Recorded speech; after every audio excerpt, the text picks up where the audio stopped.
제일 중요한 거는 자외선을 예방하는 거죠. 보통 밖에 나가실 때 최근에는 선크림 같은 것들을 잘 바르시는데 예전에 어르신들, 할머니, 할아버지 분들은 선크림을 거의 안 바르셨거든요. 그러다 보니까 이제 자외선에 대한 노출이 계속 생기다 보니까 피부가 상처받는 것들이 계속 반복됐었어요. 그래서 그 변화들이 계속 일어나다 보니까 피부암까지 증가하는 거고, 그것들을 철저하게 막아낼 수만 있다면 거의 대부분 하신 것 같아요. 근데 선크림을 발랐다고 해서 모든 게 해결이 되는 건 아니라서 선크림을 적절할 때 잘 발라주시고 자외선을 피해 다니시는 것도 필요할 것 같습니다.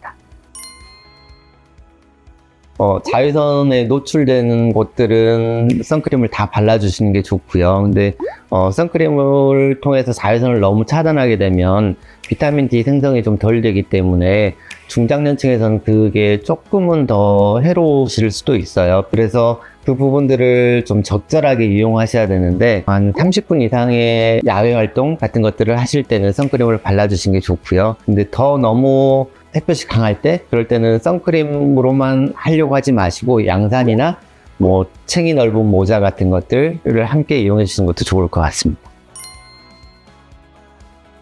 피부암은 다른 장기의 암보다 좀 천천히 증가하게 됩니다. 그래서 피부암이 발견이 되었다고 하더라도 급격하게 진행되지 않아서 다른 장기로 퍼지는 경우가 거의 없습니다.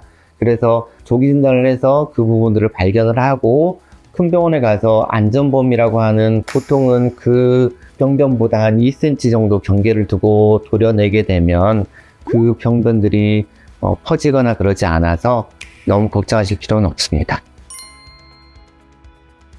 피부암은 피부에 여러 가지 기기들을 사용해서 보게 되는데요. 비침습적인 것들로는 더마토스코프라고 해서 피부를 볼 수 있는 카메라 같은 게 있어요. 그래서 그런 것들로 형광광선 촬영 같은 것들을 하기도 하고, 림프절이라고 해서 몸 안에 흘러다니는 그런 림프액이 있는데 그게 모여지는 지점들이 있어요. 그래서 그 부분들을 수술적으로 제거를 해서 여기에 암세포가 있는지를 보기도 하고, CT나 MRI 같은 것들을 찍기도 합니다. 근데 대부분의 경우에는 이런 경우까지는 필요하지는 않고요.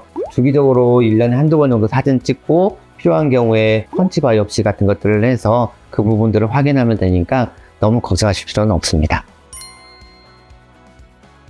피부암 치료는 병변 부위나 진행 정도, 건강 상태에 따라서 어떻게 치료를 해야 될지가 결정이 될 수 있는데요.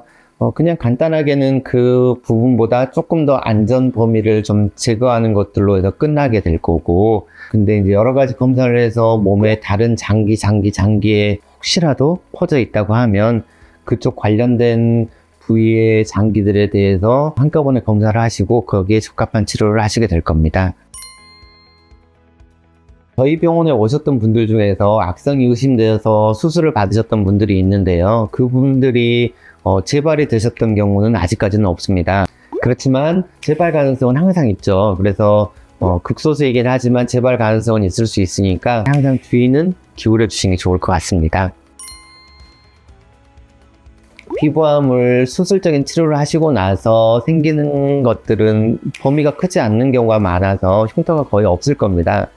그리고 흉터가 생긴다 하더라도 그 후에 필요하면 방사선 치료랄지 약물 치료 같은 것들을 하시게 될 텐데, 그렇게 되면 거의 재발 없이 치료가 끝나실 겁니다. 만약에 흉터가 생기더라도 그 부분은 여러 가지 시술로 해서 흉터를 없앨 수 있으니까요. 너무 걱정하실 필요는 없습니다. 오늘은 피부암에 대해서 알아봤는데요. 너무 걱정하지 마시고 궁금하실 때는 언제든지 오셔서 물어보시면 좋을 것 같습니다. 김선호였습니다. 감사합니다.